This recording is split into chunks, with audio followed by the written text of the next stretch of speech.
Emre. He's gone. Wasn't he strapped in? I have to get out of here. Damn, the belt's stuck. God damn it.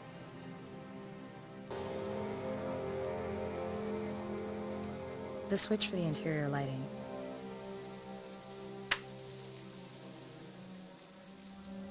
A nodding Elvis. I prefer Mac the knife. I've never seen a glove compartment that actually had gloves in it. Locked.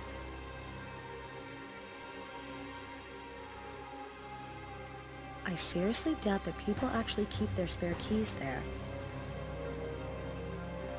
A comb and a barking disc. What I could really use right now is Emre's pocket knife.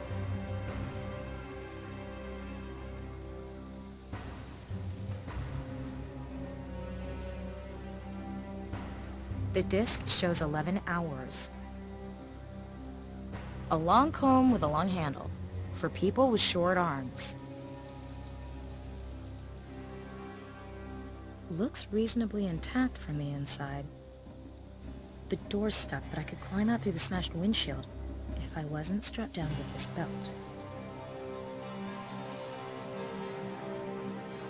A radio. I really don't feel like listening to the radio right now.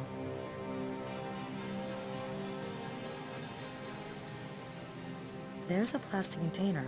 It might be a lunchbox. I can't reach it.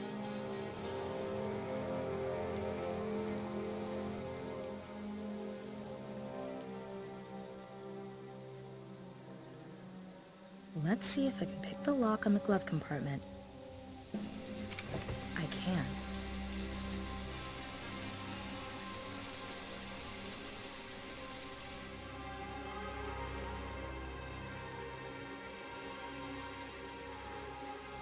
Got it. Emre's lunchbox. Please be a knife, please be a knife. A sandwich and cutlery.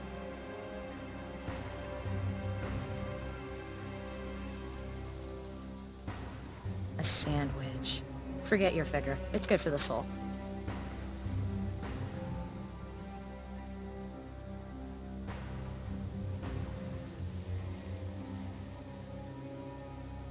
Freedom, I'm coming.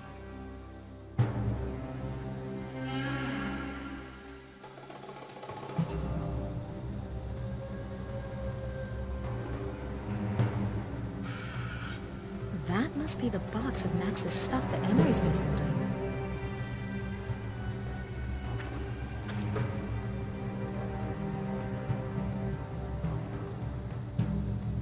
Let's see if its contents will help me.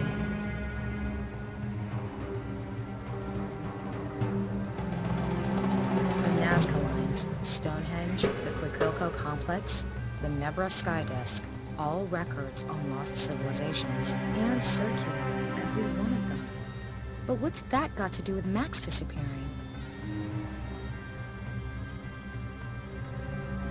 It still works. Luckily, these things are pretty hardy. The icon for the email client. Let's see. Email. The most recent mails are from a Cicero 63. I came across your article in the forum. So you occupy yourself with civilizations who worship the circle. You wonder why they vanished. I might be able to give you an answer, but not by email. I fear I am being watched. And why do I pick you? Because of your work on the Nebra Sky Disk. Daring and extraordinary. We must speak.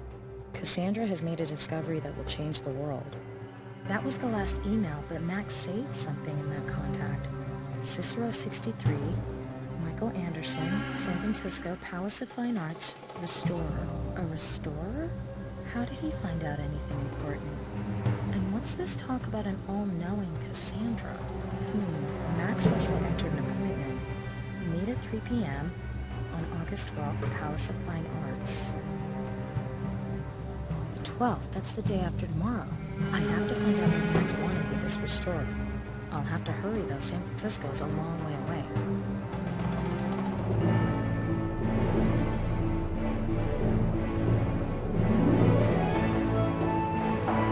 My name is Chesley B. Sullenberger, and I'll be your captain for this flight. To your left, you'll see Istanbul. We're headed in the direction of Amsterdam now. From there, we'll travel directly to San Francisco. Our flying time will be about 16 hours today. My crew and I wish you a pleasant stay on board with us. 16 hours. I could fall asleep on the spot, but I have to use the time and look at what else there is in Max's notebook. Early history, ancient history, the Middle Ages. Max was looking into all eras. Strange. What is that? The burning of the Library of Alexandria. Max found out that some of Archimedes' scrolls were destroyed in fire. No one knew what they contained, but Max conducted more research. He discovered entries in the diary of an Arabian merchant. 8th of May, 1475. The sons of my brothers have found something in a dried-up riverbed near Alexandria. An amphora like the one scholars use. It is well preserved. And Nasir, my brother, has forbade the children to open the amphora. He thinks the scholars will pay good money for it. 27th of August, 1475. My brother has set off with a caravan to the land of the infidels. He has taken the amphora with him. We pray to Allah that it will bring a good price. 4th of December, 1476. The Nile has flooded its banks twice already. That is how long it has been since we heard from our brother and Nasir. What has become of him? His caravan returned home long ago. One of the merchants said he had last seen him in Florence. What now? This has to be a dream. I was expecting your master, boy. Where is he? That must be Nasir, the Arabian merchant Max mentioned in his notes. He is busy, but he asked me to assure you that he is interested in the amphora. Empty promises will not feed my sons. I am here to make a deal, not to talk. How much is he willing to pay? My master will pay whatever price you name, but he must see the amphora beforehand. Give it to me. I will take it to him. That must be the amphora, the ancient vase that survived the burning of Alexandria unscathed. It seems this Nasir wants to sell it on in Florence. All right. I know your master well. I've done business with him many times. You are wise to trust him. If the amphora pleases him, he will reward you handsomely. I have to follow him. I have to know what's inside that vase. If Max was occupying himself with it, then it must contain something important. Halt! Stay right there! What? Who? Do you mean me? Do you see anyone else? Yes, I mean you, swine! They don't seem to see me. Why? What did I do? You're a thief. You stole an amphora. Where is it? By Allah, my sons found it far away from here, in my homeland. It belongs to me. I'm only going to ask you once. Where is the amphora? Where did you hide it? Wherever the amphora is now, it is none of your business, infidel. Let me go! You obviously misunderstand our business. You will be more understanding once we demonstrate to you its nature firsthand.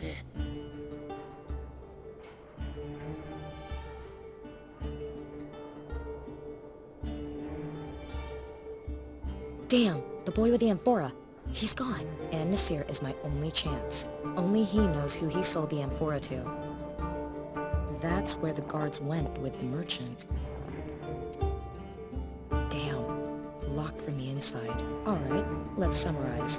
I'm in medieval Florence, it's nighttime, it's snowing, it's terribly cold, and it's all just a dream. But even though it appears that no one can see me in this dream, I still can't walk through walls. I have to find a way to discover who the merchant sold the amphora to. The amphora's contents seem to be part of the riddle that Max was working on.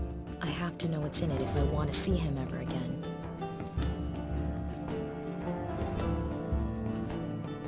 Let's see.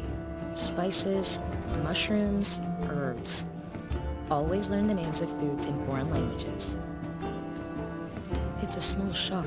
I read something about these once. During business hours, the shopkeeper opens the shutters and sells his wares right on the street. The shop's boards are reinforced with iron and the shutters are secured with a lock. Brute strength isn't gonna cut it. 3 heavy barrels, held together by a thick rope. The shutters are closed, but looking through a crack, I can see the guards inside.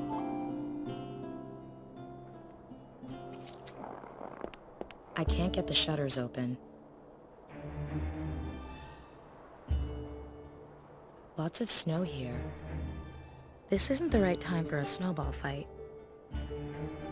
I should try to free Anne Nasir first.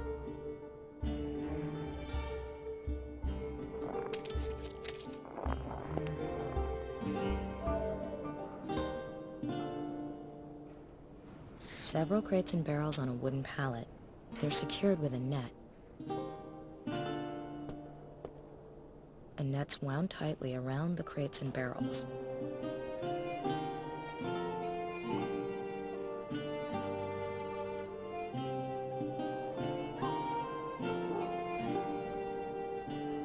A sack.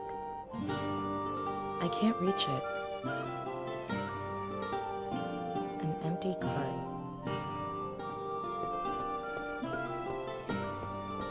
It looks heavy, held in place with a wooden wedge.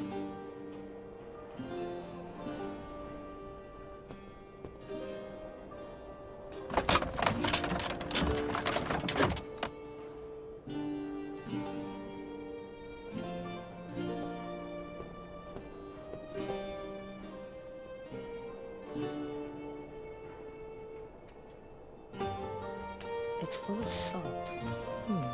I'll take some with me. A small balcony, too far to jump. Used to lift wares up to the offices. You can move the goods hoist with it. I'd have to climb back down first. I'll climb back down.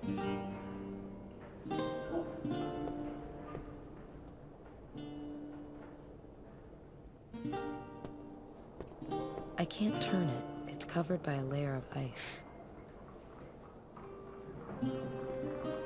She looks starving.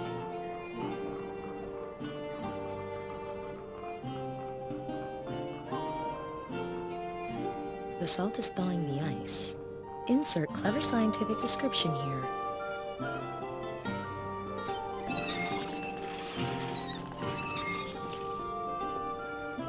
Pretty exhausting. I won't do that to myself again.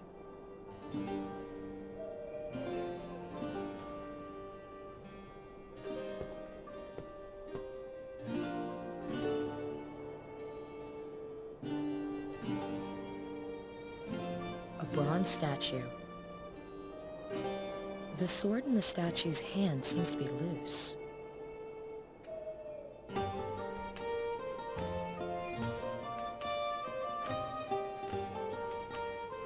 I already have enough for 5 heart attacks. I'll climb back down.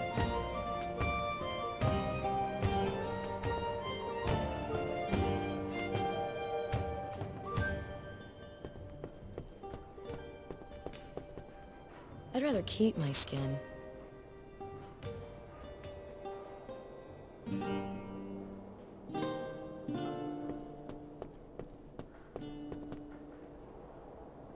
The net is off, but unfortunately, the barrels and crates are empty.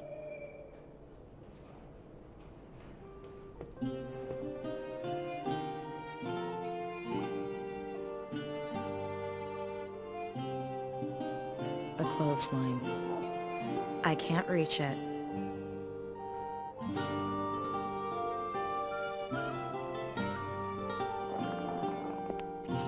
One quick blow.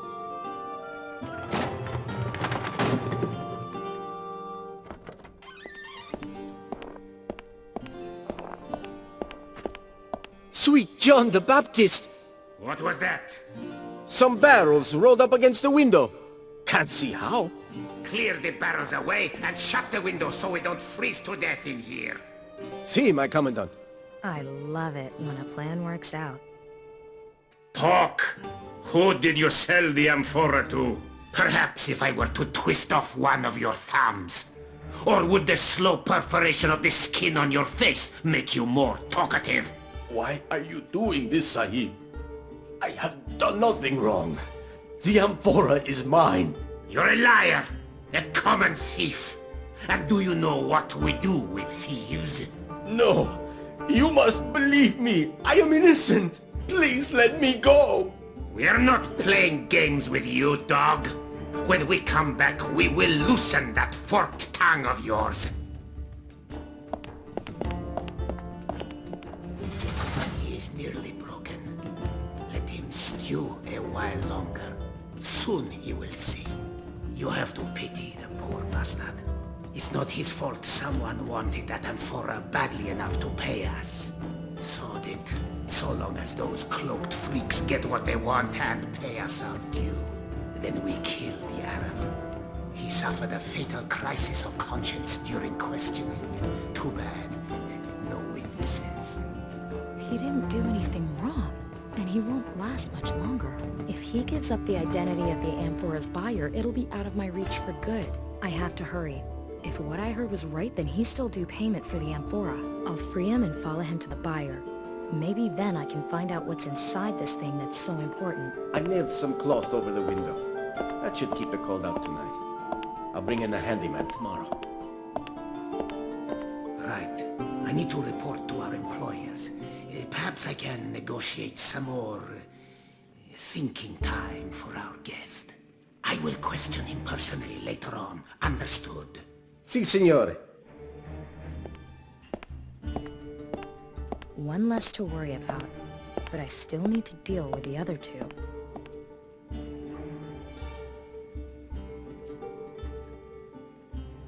Those two guards aren't particularly vigilant, but I'm pretty sure they'd notice if I opened the cell door.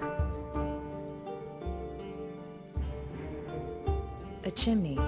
The fire is out, so I guess the guards aren't too cold yet.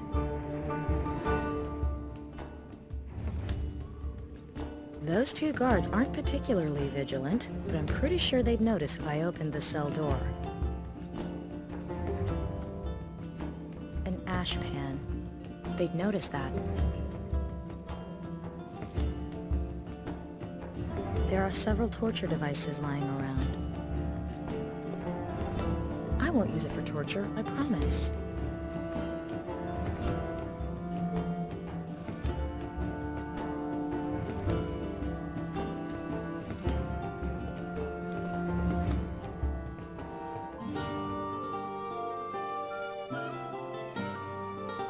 The guards have covered up the broken window with cloth. The cloth's nailed to the window frame.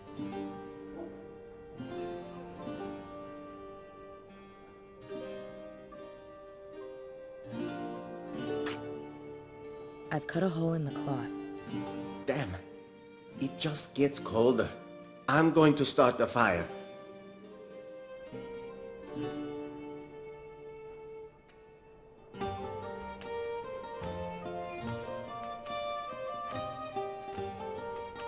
The shop's boards are reinforced with iron and the shutters are secured with a lock. Brute strength isn't going to cut it.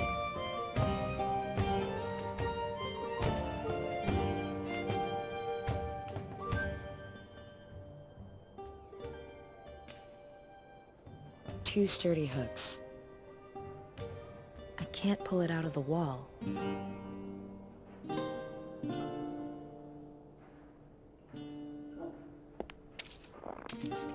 There it is.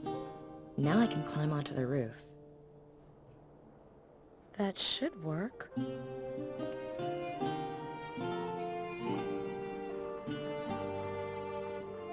The knot's all iced up. I can't get it off.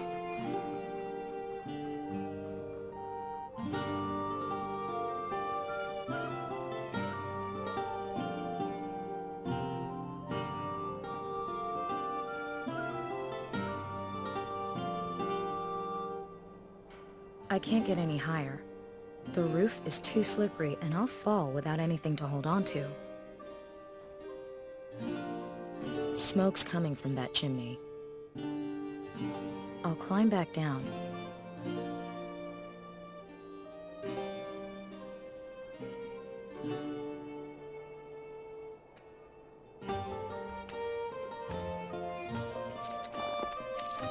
I'll cut the clothesline off as high up as possible.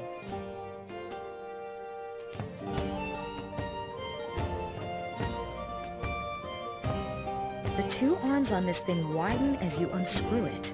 Don't think.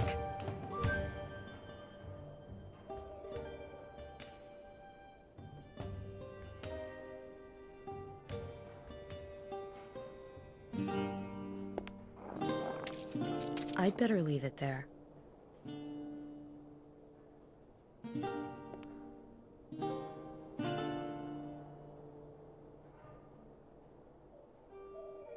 It wouldn't stay up.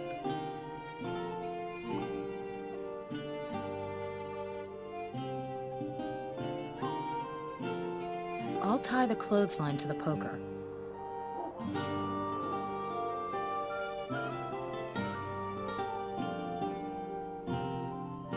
There, I'm hooked.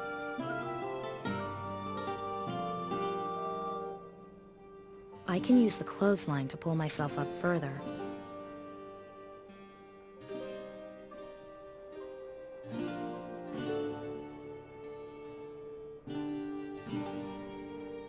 It's a torture mask. It closes like a cage around the victim's head.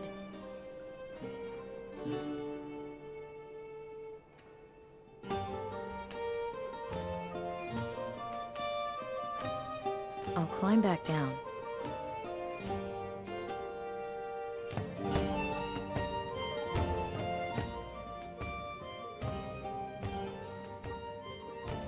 The guards have lit a fire.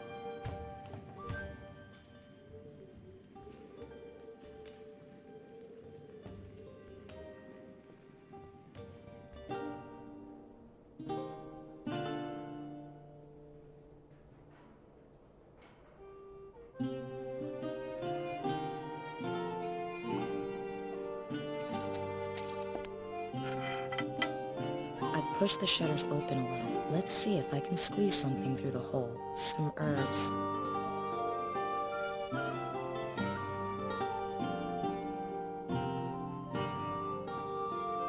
Dried chamomile flowers. Dried lavender. Smells lovely even now. Black henbane. I suppose in about 130 years, a poet called Shakespeare will write a play called Hamlet. And kill off the father of the eponymous hero with henbane. I shouldn't sniff at it too much, even if it's only dream poison.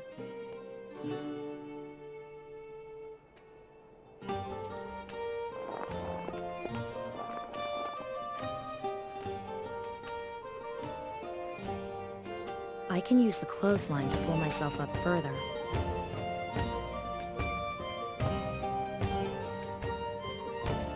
It should land on the fire and burn.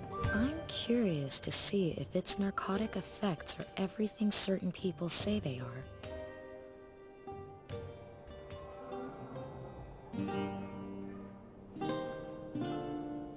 I'll climb back down.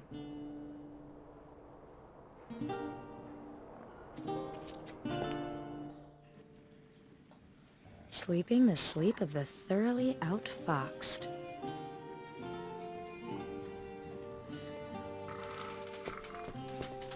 I'll take some of the ash.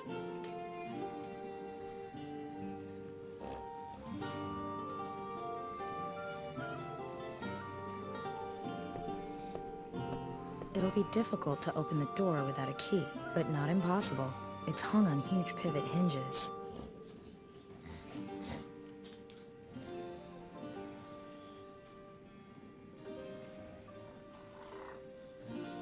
It's pretty crappy. I don't think it would hold.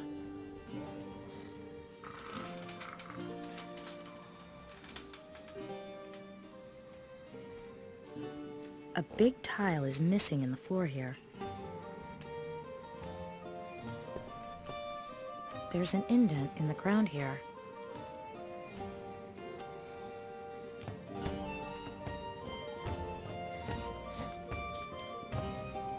The wedge fits exactly into the crevice.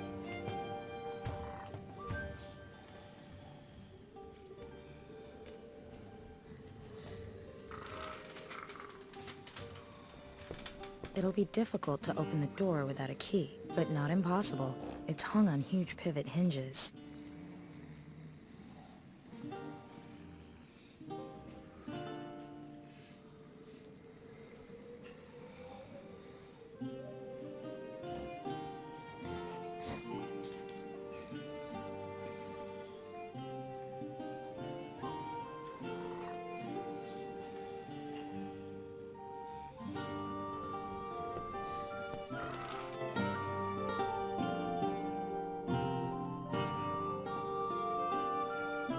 I can't reach it.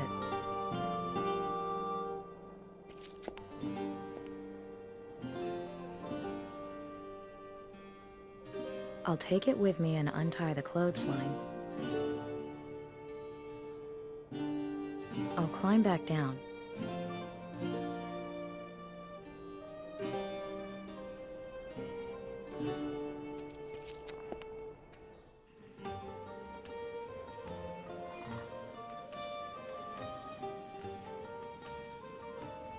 I could use the wedge as a kind of fulcrum and lift the door off its hinges.